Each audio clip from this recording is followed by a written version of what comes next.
for reminding me. No problem. No problem. I was just on the razor's edge of not recording. So thank you for that. All right, folks, let's get started. My name is Terry Henry. I'm Chief Marketing and Communication Officer at Waveny LifeCare Network, which, as many of you know, we're a healthcare organization that offers a spectrum of services for our seniors, from independent living to assisted living to memory dementia care, home care, skilled nursing, rehab, and everything in between. And we are pleased tonight to host our session on Medicare. And why is this important? Well, you know, as you can imagine, over the years, we at Waveny have spoken to probably hundreds of families about Medicare, not to mention residents and patients. And the words that they use to describe the program are interesting. You know, they range from talking about Medicare being highly supportive, very beneficial, to some it's a lifesaver. And some folks call it confusing, confounding, and an enigma. So that's a pretty wide range of descriptions when you think about it, folks. And so the purpose of tonight, our main objective, is to raise the baseline, to get a better collective understanding of what Medicare is and what it's not, and more importantly, how it applies to you and how you can really take advantage of the structure and the features of the program to get the most out of it. So this is an open forum. We have two awesome leaders for this discussion. One is Mike LaMagna, who's a partner with us at Waveny LifeCare Network. We know him well. He is an elder law specialist here in New Canaan. Happy to have him on. And Mr. Ted Heckel, who is with American Senior Benefits, also an expert on Medicare. So this is going to be a really enlightening session. What I'm going to do is, let Mike and Ted introduce themselves, and I'm going to attempt a technological feat and share my screen because I have the deck that Mike sent off and Ted sent off. And so I'm just going to let Mike and Ted introduce themselves. Well, thank you very much, Terry. And I want to thank Waveny Care Center and Waveny Care Life Center for asking me to be part of this tonight. I agree with you, Terry. I've seen many clients, and there's always some confusion about Medicare and Medicaid, and are they the same? Are they different? What can happen in a skilled nursing facility, and how many days do I get? And there's a lot of myths. So, the hope is to dispel those myths and just give you a little bit of background, just enough to be dangerous. I'm actually a licensed nursing home administrator, both in New York and Connecticut as well. And I've run facilities in both, and an attorney both in New York and Connecticut, basically practicing elder law at trusted estates. So I'm really happy to be here. And when you asked me to help out with this, the only person I could think of who knew just as much or more than me was Ted Heckel, and I'd like him to introduce himself. Hey, thank you, Michael. Terry, thank you for having me. This is great. I really enjoy this. And let me preface, the only thing in Medicare that makes sense is D stands for drugs. I've been on it now for 10 years. I'm licensed in many states. I live right here in Fairfield, so I'm local. And I've also been on Medicare now for 2 years. So I see it from a member's point of view, and I also see it from the broker side. And there's a lot of things in between that nobody tells you about. So hopefully tonight, we can answer some of your questions, because when I do these presentations, it's always people want to know, well, what about my plan? So I think what we'll cover tonight might answer a lot of your questions, and then it's a perfect time because, as you know, we're in the annual enrollment period, which ends December 7th. So if anybody wants to make changes, now's the time to do it. Mm-hmm. So we'll start. Mike, do you want to start, or how are we doing this? Well, Terry has to start by the feat of sharing the slides. Okay, so let's see if I can share my screen here.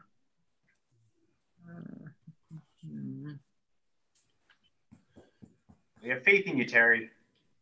The pressure's on. Oh, it's better you than me. So bear with me, folks.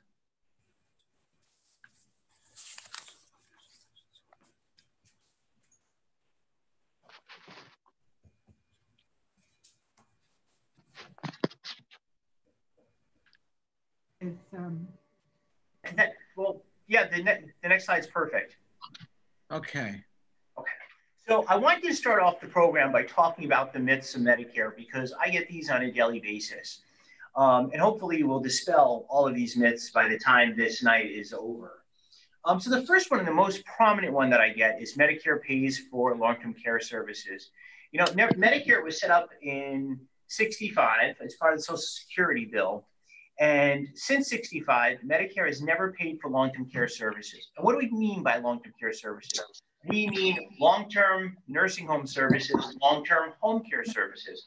It was never set up to do that. It was really set up for episodic care and more emergent care than long-term care services. Medicare and Medicaid are the same. They are so vastly different. Medicare, you actually get when you're 65 as a right. It's an enrollment.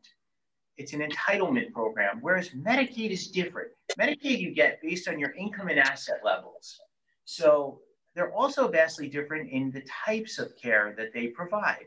As we just said, Medicare does not provide long-term care services, but Medicaid may, based on your income and assets. The next one is you're automatically enrolled in Medicare when you turn 65. That is not true. You actually have to enroll in it.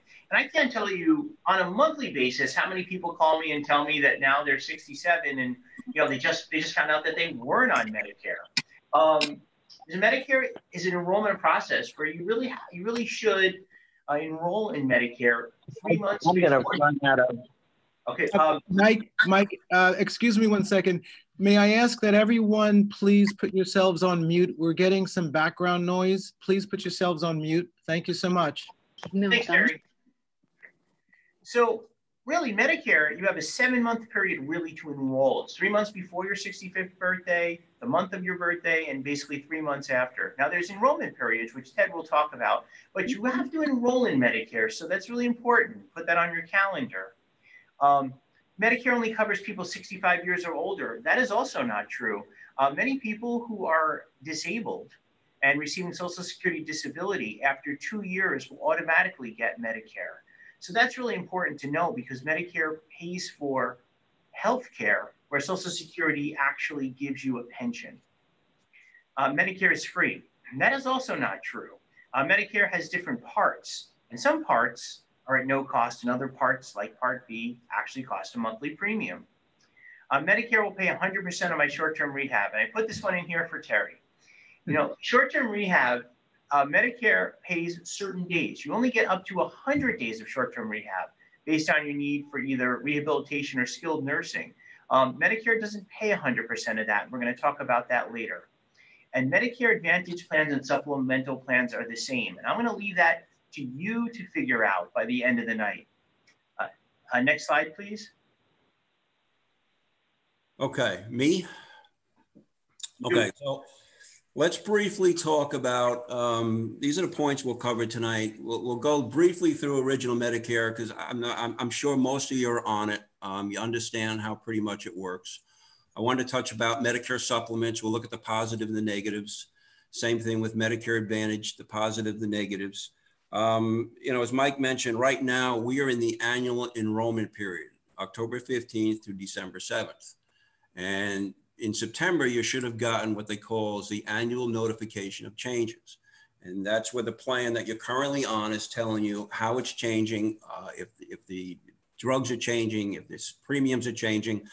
I know it's painful, but you have to look at it because on the Medicare Advantage side, these are yearly contracts and they change every year.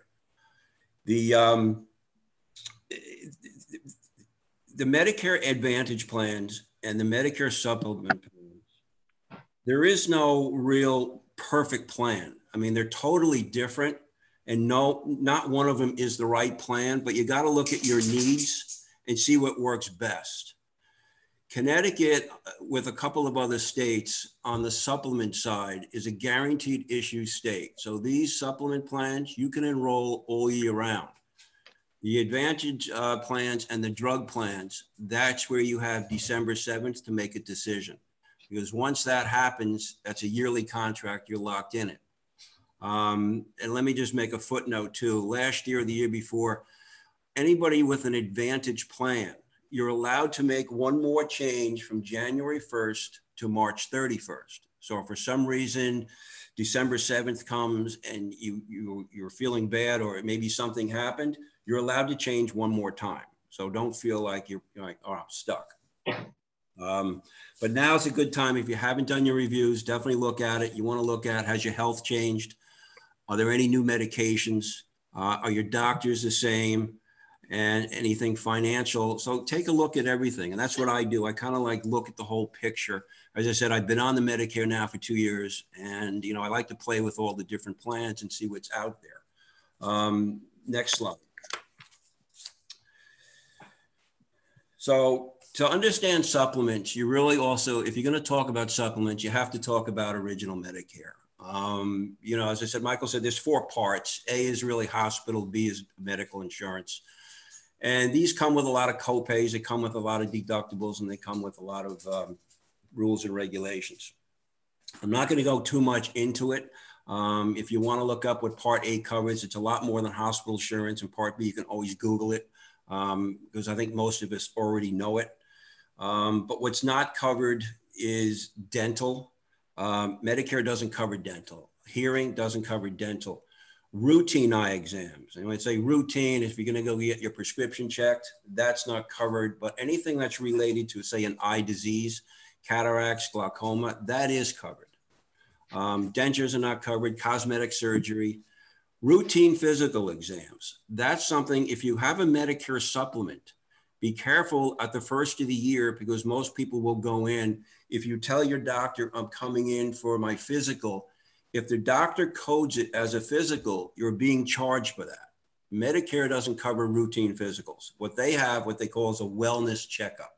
And that's just really a basic meet with your doctor, review your healthcare, review your prescriptions. And that's about it. It's basic. And long-term care, as Michael said, that's not covered through Medicare. And then everything with Medicare, the buzzwords with Medicare is it's got to be medically necessary and it's got to be reasonable. And Medicare dictates, so whether it's a supplement or Advantage plan, if it doesn't meet that criteria, nobody's paying for it. Because I've had people on United Healthcare and they come to me and say, well, Medicare denied it, so United Healthcare must pay for it. No, it's all according to what Medicare finds is reasonable and medically necessary. And that's something that the doctor really has to code and make sure. They want to know why you're doing it, not what you're doing it, but why you're doing it. Let's flip. Actually, Ted, I want to stick with that slide for 1 second, because the most important thing is to know whether you're on traditional Medicare or you're on a Medicare Advantage plan, because many people, especially when they enter into a healthcare facility, don't know, and it makes a difference, because traditional Medicare will give you certain coverage and Medicare Advantage will give you other coverage. Right. So the first thing is, what type of Medicare do you actually have? And most people don't know. The second thing is with Part B medical insurance, which covers labs, durable medical equipment, doctor's visits, etc. People don't realize that Part B costs a premium each month. Yep. And this year it's $144.60. And sometimes people, because you have to elect to take Part B, don't take Part B. And what happens is many facilities will not take you if you don't have at least Part B, because there's no way to cover the labs and the durable medical equipment, et cetera. The other thing is there's a penalty if you don't sign up and you were supposed to. And the penalty is 10% of the premium per month per 12 months that you haven't signed up. So I had a client about 2 years ago who didn't sign up for 10 years. Yeah. So, I mean, her premiums for her Part B were sky high. And, you know, it's just a matter of she didn't know that she opted out. You know, so it's really important that people realize that not only do you need to know the type of insurance you have, you need to know the type of insurance you don't have and what the repercussions are. Because I would say on a weekly basis, you know, I get calls from people who have never enrolled from, you know, in Part B, and now they're dealing with the penalties. So, you know, I think it's really important to stress that, you know, that there are resources out there, but there are people like Ted who is a resource as well for Medicare. And for investigating things like this, actually, Ted does not charge for that, which is really important to note as well. Hey, Ted, take it away. Yeah, no, it's funny because people say, "What do you charge?" I don't charge. I mean, you know, it's funny that some people do. Now, my cost, my fees, it doesn't cost you anything. I hate to see free, but I'm free. So let's look at. All right, let's flip the slide, and let's just take. Let's hang out with Medicare supplements for a bit. So Medicare supplements become the secondary to Medicare because Medicare only covers 80% of your hospitals and your doctors. So that leaves 20%. So who's picking up the 20%? You definitely don't want to do it because Medicare by itself has a lot of big deductibles and a lot of copays, and there's no cap. You get a $100,000 bill, 20% is going to be out of your pocket. So what you want to do is limit that risk. Medicare only covers approved services. As I said, it's got to be medically necessary and reasonable. There is no gatekeeper. And it's really on a supplement side, it's the doctor and you that control your health care. It's your doctor's diagnosis and opinion that will have something approved. On the Medicare side, they have no medical management, which goes back to it's you and your doctor control your health care. So you have a lot to say.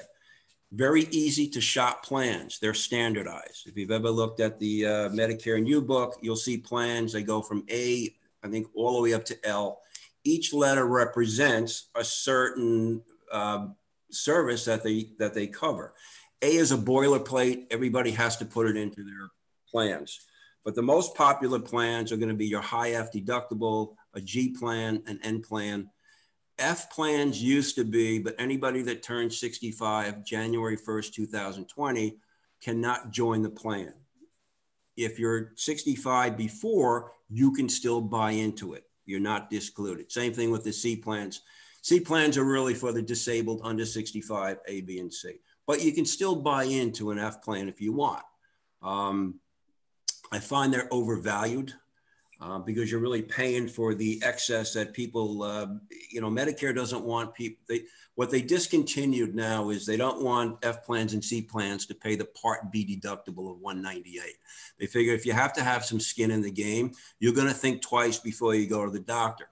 And it's funny, people would go to the doctor because they're lonely. Well, that's a cost factor to Medicare. So they figured, all right, if we put something in there, you might think twice before you go to the doctor. So that was one of the reasons they did that. The benefits, and Medicare will spell this out, they're identical from carrier to carrier. You find the plan you want. Say, all right, I want a G as in George plan. That runs parallel to almost the F plan. The only difference is you have to pay a Part B deductible, and then 100% is covered. So you find a plan that you want. I want a G plan. There's about 10 different Medicare supplements in Connecticut, but their prices can run from $200 all the way up to $700. And Medicare will tell you in the book, find the plan you want, pick the cheapest price. You know, sometimes it might be a matter of gym memberships, who carries what. But I've seen prices as high as $700, and it's frustrating because I hear people say, well, if I'm paying that much, I must be getting more. I said, no, you find the cheapest plan and go for it. They all do the exact same thing. They follow Medicare. So sometimes you can save a lot of money just looking at different plans. As I said, I think the F plan is a little bit overpriced. N plans are very popular in Connecticut. G plans are becoming popular. It all depends on your, you know, what's going on health-wise. As I said, some of them give, gym memberships. And then any provider, any doctor, any facility that is Medicare, has Medicare assignment, they all accept this, they all accept supplements. Because if they set Medicare, they have to accept a supplement. They're not going to tell you, well, we don't accept that. There's no network. You can go anywhere in the United States. You can go to any hospital, any doctor that accepts Medicare. I know there's one or a few that if they don't accept Medicare, they have to post something that they opted out. I think there's one or two places in Manhattan, they don't accept anything, it's cash, but they have to tell you in a sign that they opted out. Hey, Ted? Yeah. Ted, let me just interrupt you for 1 second. This is Terry. Sure. So it seems almost counterintuitive that something that costs more doesn't necessarily offer a commensurate value. Correct. So how do people differentiate between one plan or another besides, well, this has a different name? So let's take the two most popular plans. F plan used to be the most popular plan. Everybody says, well, I pay a premium. I don't have any copays. Everything's, taken care of. I'll take one of the carriers. It's $279 per month to join it. Now, if you multiply that by 12, you're probably going to be around $3,400. I don't have a calculator per year. And don't forget, Medicare supplements, you're paying that monthly premium whether you go to the doctor or not. So if you make one wellness visit, that's an expensive plan. But then I look at a G plan. Well, G plan is only $200. So that's $2,400 a year. And if I add the $198 that I might get hit with a deductible, I'm still way under $3,400. And you're still getting the exact same service. It's just dollars and cents. But I know people don't like change. I think it took my mother 5 years to understand what I was talking about. She was in North Carolina. North Carolina has 40 different supplement plans. They range from $90 to $600. She had one for $300. I kept telling her, but finally she got a cost increase and we switched it. But people don't like to change, and I understand that. So sometimes, I just write it on paper and look for it. I just, look at the difference, because the money you save here, well, that could help you pay for something that Medicare doesn't pay for, maybe dental, your drug plan, maybe a long-term care policy. So, reposition those dollars. They all do this, they follow Medicare. So whatever Medicare dictates, the plans will dictate. As I said, the A plans don't cover hospital deductibles. So if you're in a hospital overnight, A plan doesn't cover that. So you have a $1,480 copay, whereas N plans and F plans, they do. So the N, the F, and the G are the most popular plans because they cover the most, unlike the other plans. And they don't really change on a yearly basis. Their prices are pretty steady. But I know for 2021, there was a slight increase in the Medicare supplement plans. N plans are now, I think, $169. F plans are like $289. G plans are about $200. So it was a slight increase. And your Part B deductibles are going up to $203 from $198. So you want to flip that, unless you want to hang here and ask, you're good. So the Medicare supplements, one more slide over. Okay, so what I was talking about, so the positive. So on a Medicare supplement, the positive is there's no network. If you have houses in multiple states, you can go anywhere because you're covered. Specialty hospitals, I know Sloan Kettering doesn't take Medicare Advantage plans, only supplement plans. So depending on your health, if you're going into New York, you're going into Westchester, you might want to switch that out before you go. I just did that for somebody. There's no prior authorizations, which we'll get to on the Medicare Advantage plan. So there's no managed care. You have nobody telling you, you don't have an insurance company telling you what you can and what you can't do. It's really you and your doctor decide what's best for you. The benefits all standardized. As I said, it's very easy to shop. You just look for the plan you want. It's not like the Advantage plans. And then aside from A and B, don't forget, this is original Medicare. It's A in doctors and hospitals. You have to add a drug plan, Part D. And it's nice because I think there's 29 different drug plans. So you can kind of customize it. You look at your drugs and see who has, the best. You don't shop and never shop a premium on a drug plan. I catch a lot of mistakes. They see the cheapest premium and that's what they go with. You got to shop the cost of the drugs. That's a big mistake I see a lot of people doing. Negatives, It's really, you have three premiums. You got to pay your Part B premium, you got to pay the supplement, and then you have a Part D premium. That could be expensive for some people. So you're going to be around probably $350 a month plus your drugs. Medicare supplements really don't cover preventive coverage, like your physicals, I was saying before. They don't cover mammograms. They don't cover colonoscopy exams. All your preventive services like routine dental, eye exams, it's not covered. And the last one is you're going to have to, pay for a drug plan. That's another, expense. Just flip one more slide over. So, overall, who they good for? I mean, basically, if you utilize a lot of medical care, and when I say medical care, if you have something that's major, like dialysis, or you're taking chemo, or there's a transplant in the future, you definitely want to be on a supplement plan. The people also that have doctors in multiple states, supplement plans are a way to go because they cross the state lines. And the specialty hospitals, not all of them will take a Medicare Advantage plan. And then for people that don't like to be micromanaged, they're perfect because you're not getting any warm and fuzzy phone calls from Medicare saying how you're doing. Whereas you do on the other side, you're pretty much on your own. Some people like that. I'm good. Don't bother me. So, there's a much bigger network that you can utilize. And there's really more flexibility in a Medicare supplement plan. So let's switch over to, let's just talk about Medicare Advantage plans for a minute. Unless you have questions on the supplements, we can hang here. But they're pretty easy. The only difference is the negative side is sometimes they're expensive. As I said, Connecticut, the plus is that Connecticut is a guaranteed issue state, so anybody can get into it. There is no underwriting. But the downside is because there's no underwriting, the Medicare supplements tend to be a little bit more expensive. But as I said, it works for a lot of people. All right, let's go into Medicare Advantage plans for a second. Okay, so Advantage plans, this is the Part C of Medicare.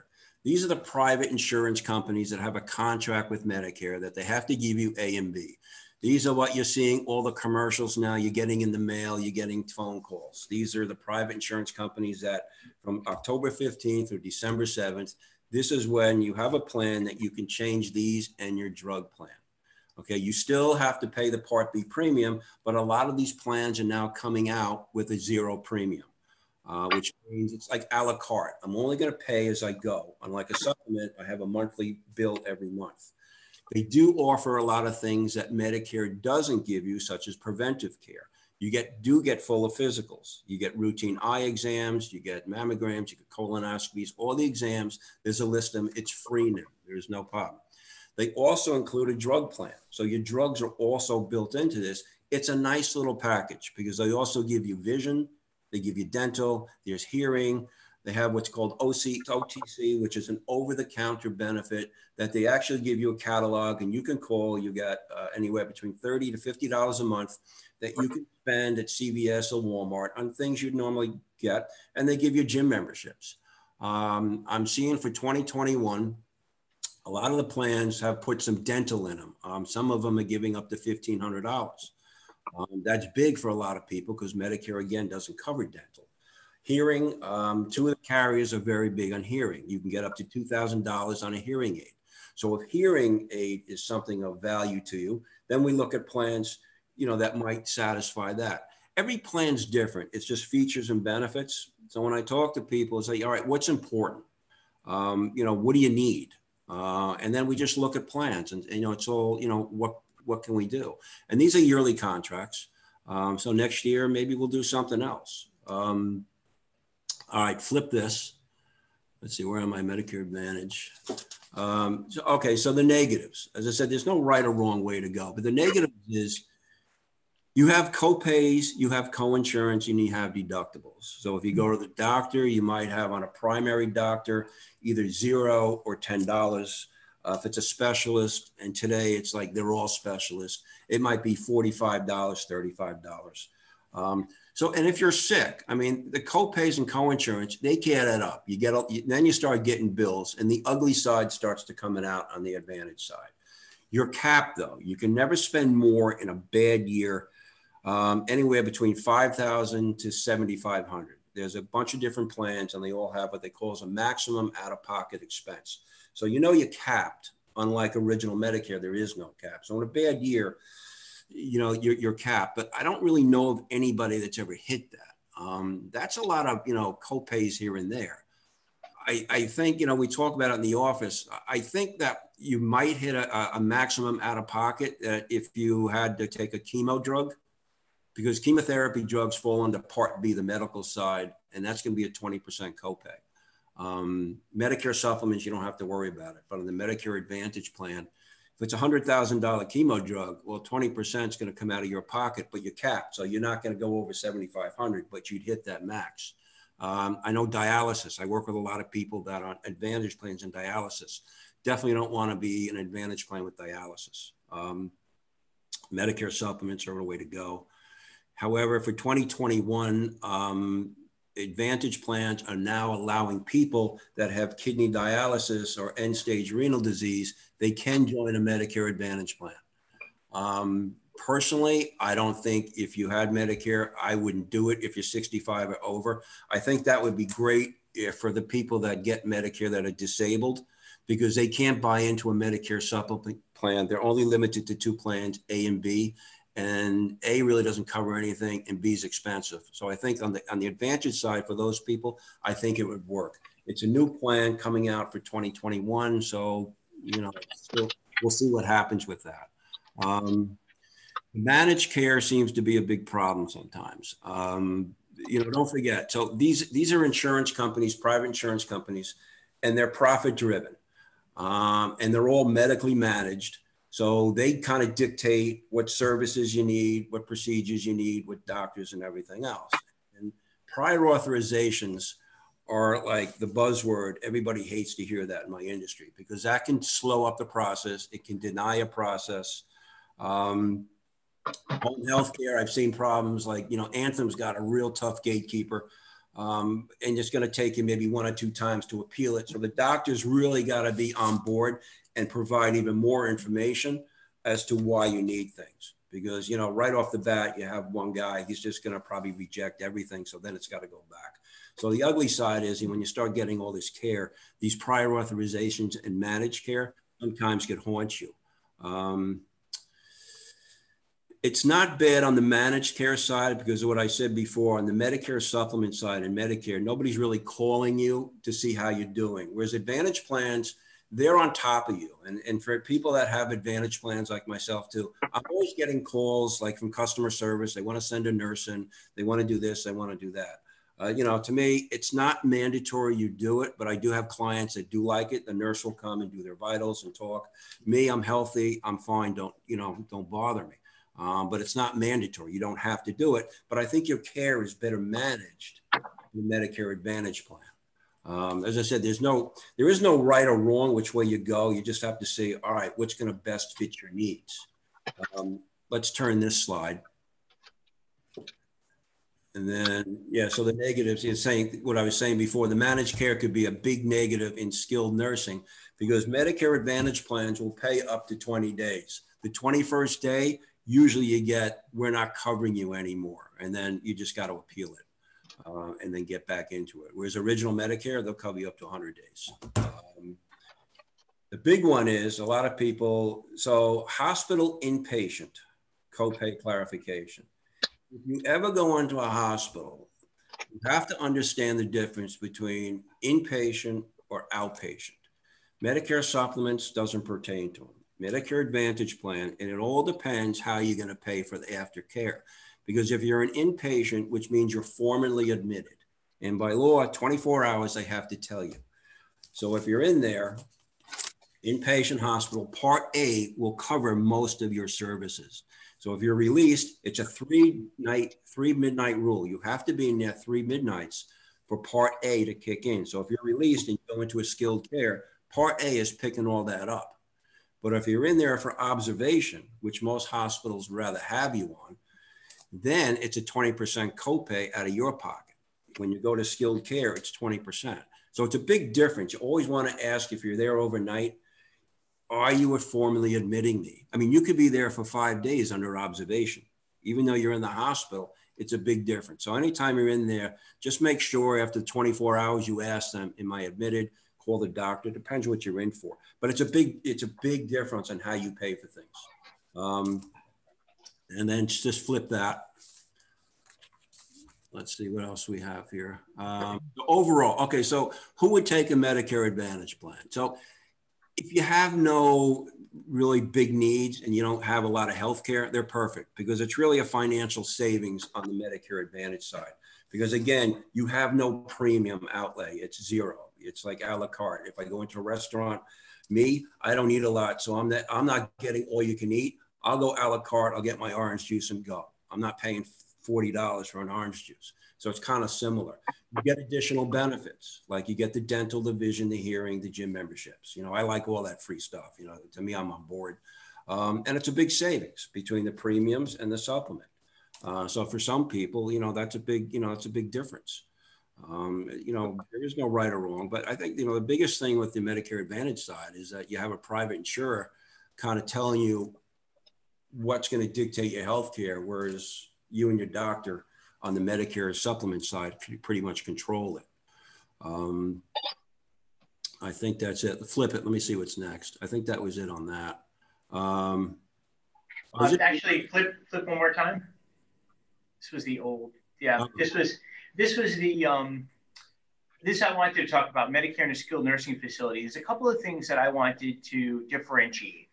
So first off is the eligibility, and Ted sort of started talking about eligibility for Medicare paying for short-term rehab. It's covered under Medicare Part A, and you need a medically necessary 3 consecutive night inpatient stay at the hospital, non-observation, which is what Ted had said.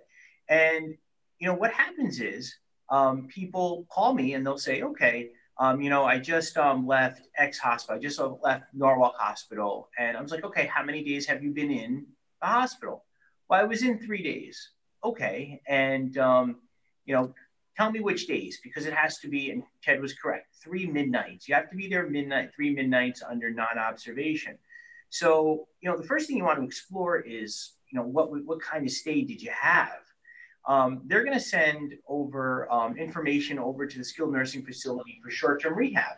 So the facility, hopefully it's Waveny, and they do a great job with short-term rehab. And that's another myth.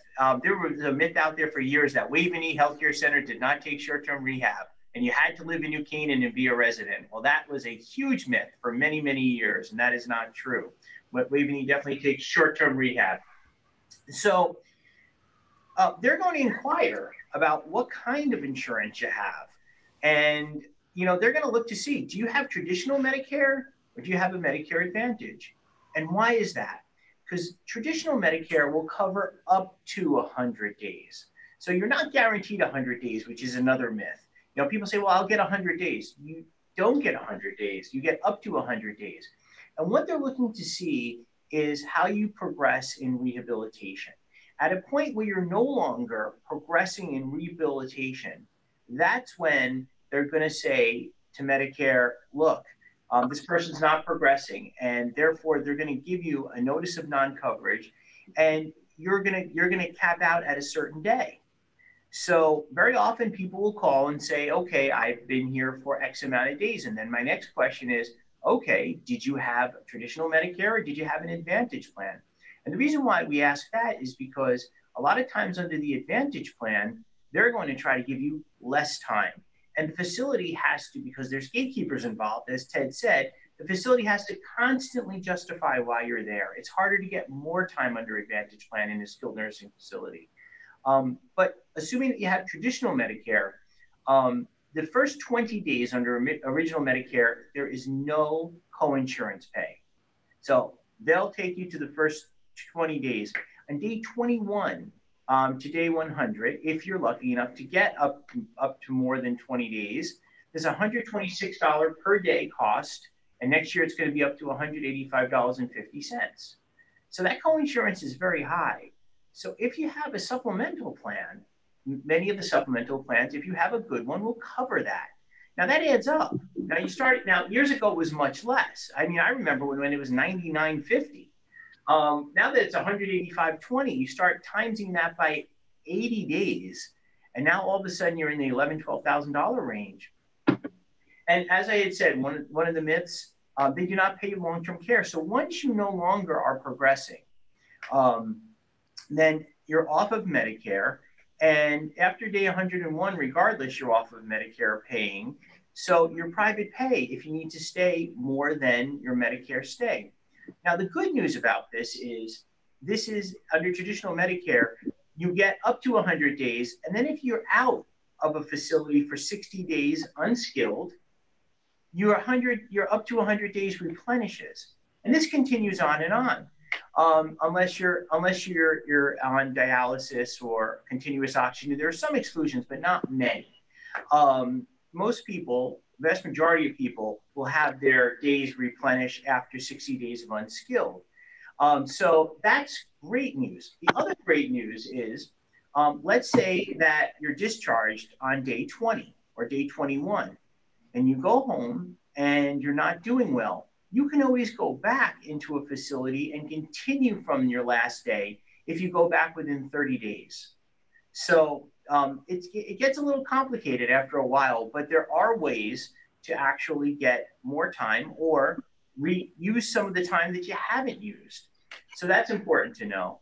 And for long-term, Medicare doesn't pay, but at places like Waveny, they do maintenance there. And so even after, if you're a long-term patient, a long-term resident, they still engage you. And that is a type of rehabilitation if you're a long-term resident.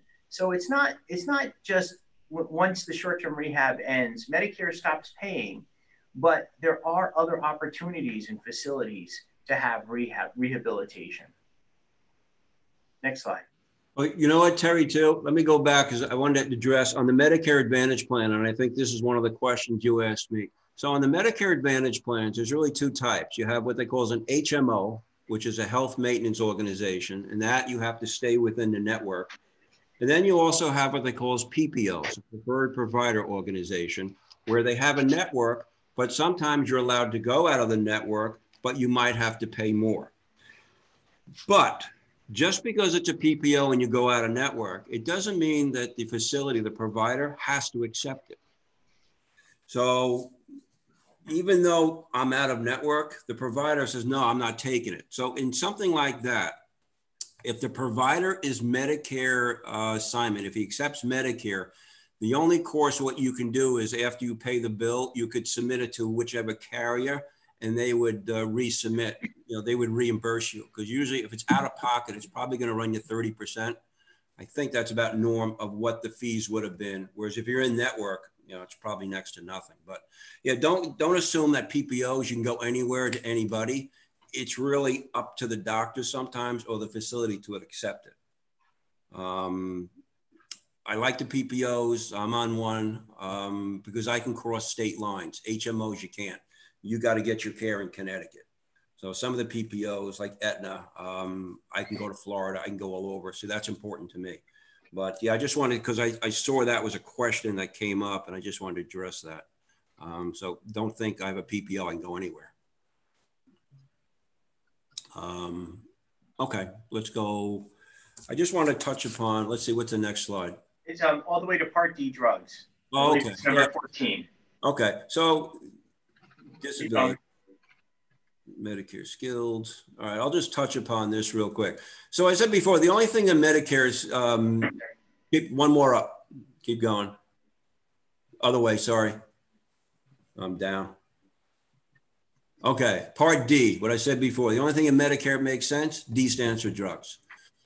So this is where it's important, and I know it's painful. You want to do your reviews every year on the drugs because these are yearly contracts and the companies can change the tiers and they can change the formularies. The drug that you were paying maybe $8 last year, they might have moved it up to a tier, now you're paying $47.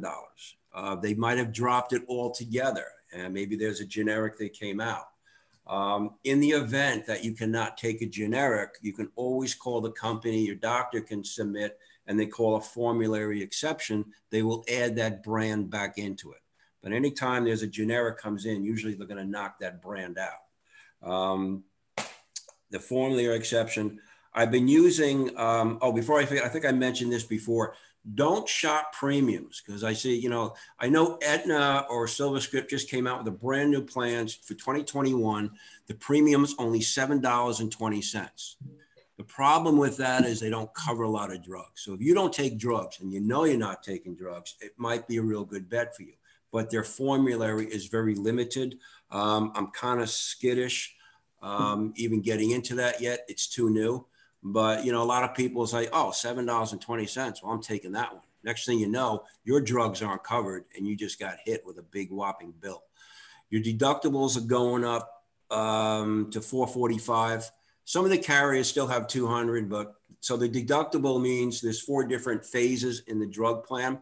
Deductible is the first phase, which means you got to pay full retail until you hit $445. Then you go into that initial coverage where you start to see your drugs like $3, $10, and so forth. When you hit the next phase, which used to be the donut hole, they call it the gap, and I think that's around $4,000, you'll pay 25% of whatever the cost of the drug is. So this time of year, I get a lot of people calling me, want to know how come their drugs are expensive, because, don't forget, you're in that end of the year and you've laid out all this money.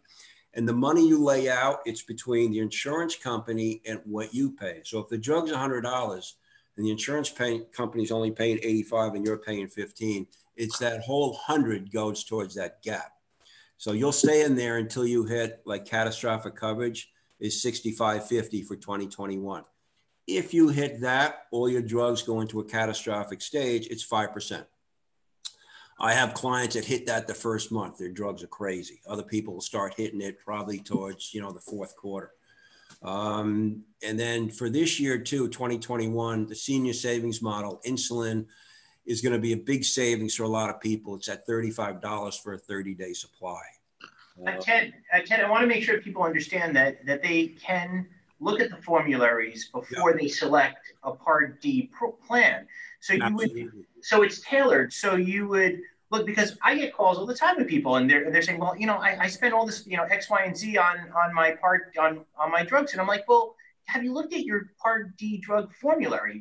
Before you select your Part D, you should look at what you're taking, and then if there are things that are added on later, then you would go and you'd switch the next time around.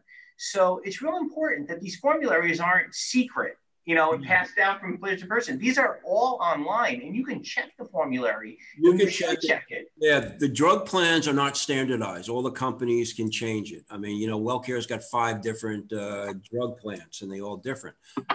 The higher you usually pay in a premium, that means your drugs, you got some real crazy drugs, like expensive drugs.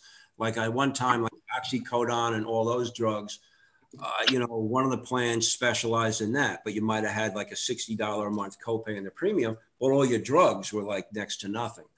You can go on the Medicare site, you can enter your drugs in, and then Medicare will break down the whole site and show you, all right, here are the companies that cover your drugs, make sure they're on the formulary.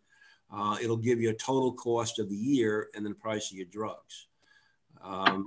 But there's other plans too. For some reason, I have people that, you look into, the manufacturers, you might be able to get help from a manufacturer to pay for your drugs. Sometimes the insulin, I know Humira or Humalog, that can be paid for if, I don't know about now because it's dropping, but I had some people paying a hefty price and they get some help from the manufacturers. I have another client that she's on some crazy drug because of her muscular issues. It's a $20,000 drug, believe it or not. But we submitted and it's all paid for. I mean, I don't know how people afford the drugs. It's crazy, but yeah, there is extra help. If you're having trouble finding drugs to help pay for it, call me or text me and we can look at something. I've been using a lot of the GoodRx.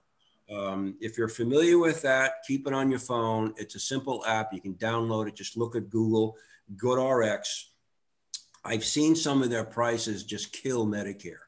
And then that you can also bypass a deductible. I had somebody on, I forgot it was a drug with WellCare. They wanted $330. I looked at a good RX, Costco wanted 20 bucks for it. Not often, but use it. I use it for everything, whether I need Tylenol, whatever it is. And I compare that sometimes to my clients' drug plans, because maybe we can bypass that $445 deductible. It might make sense. So if you're not familiar with it, download it. You can print out right on the thing. It shops all the pharmacies in the area, tells you who's got the cheapest price. And then right on the phone is a coupon. You can print it out or just hand it to the pharmacist. Not many pharmacists will tell you about that, but I was lucky enough that I'm friends with one. They showed me that 2 years ago. So keep that. I mean, drugs are a big, big expense. And hopefully, we can contain that. I look for ways to contain money. I'm into risk, and healthcare is going to be the biggest, if not the second biggest cost when you get to retirement. So that's what brings me into the whole Medicare world. All right, we got to control risks in retirement. Healthcare costs are crazy. How do we contain it? Because I had a fellow in New Canaan 2 years ago, didn't read his drug plan, didn't understand New Pro was dropped. He was paying $850 out of his own pocket, and with everything else, that was a $12,000 bill. So we redid it. I got it down to $2,000, saved him about $10,000. So it never hurts to have a second pair of eyes, just review it. And he was 75. So, it's like, yeah, I've been doing this and doing this, but you got to pay attention to the drugs. That's where I catch a lot of mistakes. The Advantage plans, not so much. The drugs are okay. You really don't have to worry about that. But the standalone drug plans, when you have a Medicare supplement, yeah, that's that you really have to pay attention to. And then, one more thing too. So I had another client. So sometimes they'll combine 3 drugs. It was like an amylo, besate, hydrochloride, and one more. They put it into one tablet. That tablet was like $300. So I said, why don't you go back and talk to the doctor? They split it because each one can be different. Split, it was only like $5 a piece. So look at the drug sometimes, and if it can be split, that's a big savings. And there's a big difference between tablets and capsules. It's very confusing, and it's crazy. I wish it was a lot simpler, but sorry, not yet. But that's what I do, especially this time of year. It's insane because I got to look at everybody's drug plan. And I just wish it was simple. But yeah, pay attention to your drugs. It's important every year. I know a lot of people don't like to do it. I don't, but you got to do it. And I think that's it. And then flip one more side, just like if you don't know. So I already told you about insulin. They've lowered the cost on that. People with end-stage renal disease, yes, there are some plans available now. Acupuncture is now, Medicare will pick that up for chronic low back pain. It can't be from pre-existing condition or injury. But if you have chronic low back pain, they'll pay for 12 visits in 90 days. Telehealth, yes. Virtual visits, yes. Medicare is paying for that. So are the plans. You'll probably pay the same as a prime. If it's a Medicare supplement, you won't pay for it.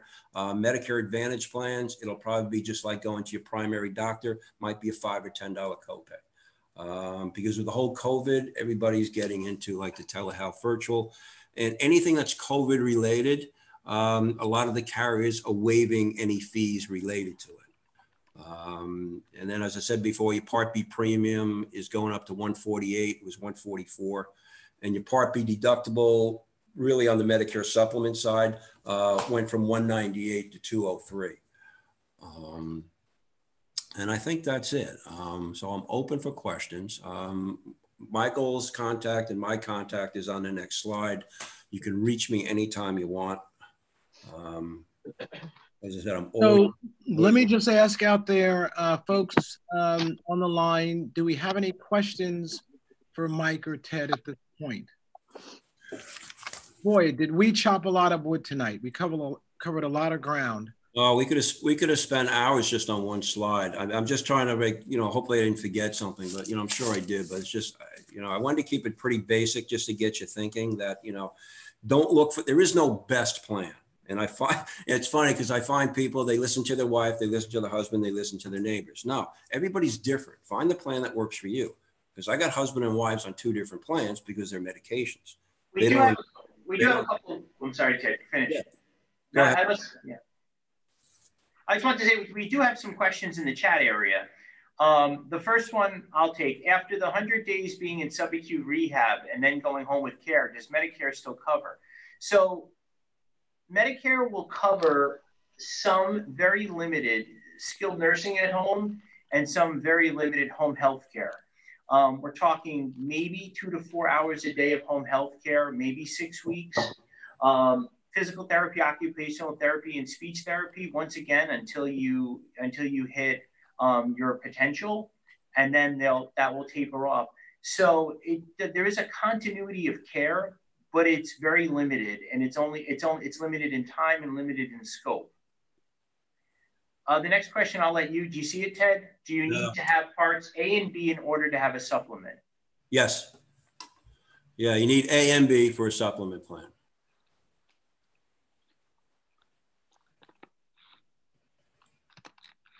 You can buy a drug plan if you just have A or B, but you can't get a Medicare supplement. You need both parts.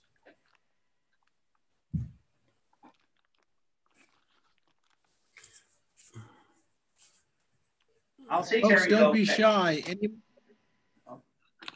We're also available, both Ted and I, certainly even after the presentation. So, we're happy also to field them. Here's one. If you don't enroll in Part B because you are covered by spouse's private insurance, do you still pay a penalty when you enroll? The answer is no. If you have otherwise credible coverage for Part B, you do not have to enroll until you do not have otherwise credible coverage. And there's a lot of proof that goes along with that, because, part of the problem with that is people switch. I had somebody recently whose company folded. So going to the company and getting them to have a certificate that showed that there was otherwise credible coverage was very difficult. So the answer to your question is, you do not need Part B if you have otherwise credible coverage. It may be difficult to prove it. So what I would say, if you do have otherwise credible coverage, make sure at least annually you get information from them, a letter which states that. Every year they have to provide you, the company, they have to tell you that you have credible coverage, that your coverage with us is credible. Well, they're supposed to. They're supposed to. And then don't forget, COBRA is not credible coverage. Correct. So a lot of people will run that for 18 months, finding out like, oh no, I just got penalized. Here's an interesting question. What if your parents struggled with a mental health challenge that prevented him or her from signing up for Part B? Is there any way to sign up without the penalty and before the open enrollment period? Wait a minute, run that past me again? Okay, so essentially, if someone doesn't sign up for Part B because they have a mental health or physical challenge, can the Part B penalty be waived? Well, why wouldn't, it must be a caregiver or a son or daughter. I mean, I'm not sure of the question. I mean, you can, if you have Part A, you always get Part A, it's free because we put A into it. And if you didn't sign up for Part B at the time, you have to send a letter into the Department of Social Security Administration to sign up for it. But if you're mentally challenged and you can't do it yourself, then are you saying that there was nobody there to do it for you? Correct. I've had experience in this. And what happened was we appealed. You can actually appeal to Medicare and show proof that the person wasn't able to sign up. It's not always successful though. Yeah, and you can, because Medicare, they don't want to hear it. They don't want to hear, well, I forgot or I didn't know. That doesn't fly in Medicare. I mean, you can try it, but you know. I actually had to submit letters, and this was a mental health issue with a client. We had to actually provide letters from the psychiatrist, et cetera. Yep. And we eventually did, but it was difficult. And it was a negotiation actually with Medicare, you know, how many years back that they were going to go as well. You know, and the big problem with not having Part B really is facilities. There are many facilities, and I don't know about Waveny, but there are many healthcare facilities that will not take you if you don't have Parts A and B. I mean, you know, the Part B, sometimes, depending on your income, you could get that waived and signed up for. But yeah, as I said, Medicare doesn't accept, well, I didn't know. That's going to be a tough one. I would, I actually tell clients, even if they have otherwise creditable coverage under a spouse, to consider getting Part B regardless. It also depends, because Part B can cost more than $144 a month. There's a sliding scale. It's income related, right?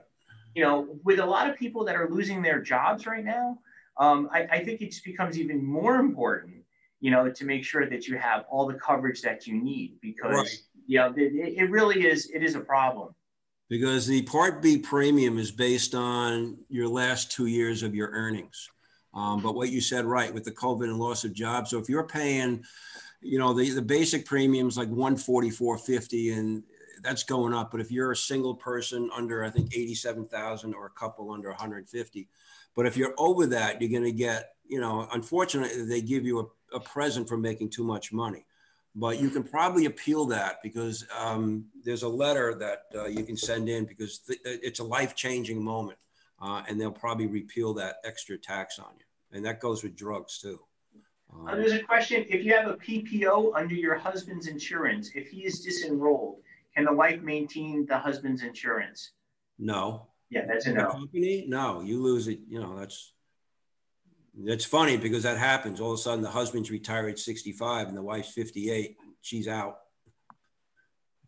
I will be signing up for Medicare coverage for the first time. Do I understand correctly that I will need the following: Part A, B, and a supplement? No. So the only thing the first time when you're signing up is you're going to initially sign up for you're going to sign up for Medicare. And that's Part A is free, because we've all paid tax. When you sign up for Part B, that will come with a premium of like $148 going forward. But no, your first start is when you first turn 65. It's a lot easier. I do it all the time. Is go on to Social Security, ssa.gov, and you'll see a tab that says Medicare. Hit that tab and you can enroll. And then once you get your red, white, and blue card, then you figure out, all right, how do I want to get my health care? Do I want to stay with original Medicare, or do I want to look at the private side? And it's all based on your needs. And as I said, everything else going on. That's something, if you want, just text me or email me, and I'd be happy just to show you what's out there. But your first step is you got to get on Medicare. And depending on when you're turning 65, you have a 3-month window, and then the month of your birthday, and a 3-month after your birthday. So it's a 7-month window. But don't wait till the last minute. I would do it as soon as possible. So, if your birthday's in February, November is what they call the initial enrollment period. Yeah, I would do it now, because things aren't moving that quick, and you want to make sure that, there's no delay in coverage. The next question I'm going to take. So it's basically, the next question is, if I'm going to go on Medicare soon, like, do you have, or do we have like a Medicare 101 session? And I'll tell you what I do. When somebody is about to sign up for Medicare, I give them Ted's number. I don't let Ted do a private one-on-one Medicare 101 with them. And including my own family members. And I think that that's really, because as Ted said, it's everybody's Medicare situation is a little bit different, and what their needs are a little bit different. So having somebody, having a session or a call with Ted, I think he'll tailor what you're going to need. And that's a really important thing. Yeah, tonight we really just talked about, because, I hate to assume, but I figured everybody was on Medicare, so I didn't want to bore everybody with a Medicare 101. But yeah, that's something, you do all the time, just to understand the moving parts of it. And then I'm just looking at, when is enrollment for Part B if you don't have it? Part B, you can enroll, there's a general enrollment period from January 1st to March 31st, where you can sign up for Part B, but it won't be effective to July 1st. And then I'm not sure why you didn't have Part B, because if you left an employer plan, you fall into a special election period where you have 60 days to sign up. So you don't have to do the general election. There's like 6, 7 different enrollment periods with Medicare. It's crazy. That's the last question, Terry. All right. Wow. Okay, well done, guys. All right. Appreciate it, Terry. Thank you. It was fun. All right, folks. Thank you for joining tonight. We appreciate your time and attention. Great questions. Mike, Ted, thanks so much. You folks have a great evening. Thank you. Thank you. Enjoy your night. Yeah. All right. All right, Michael. Bye. Have a good night.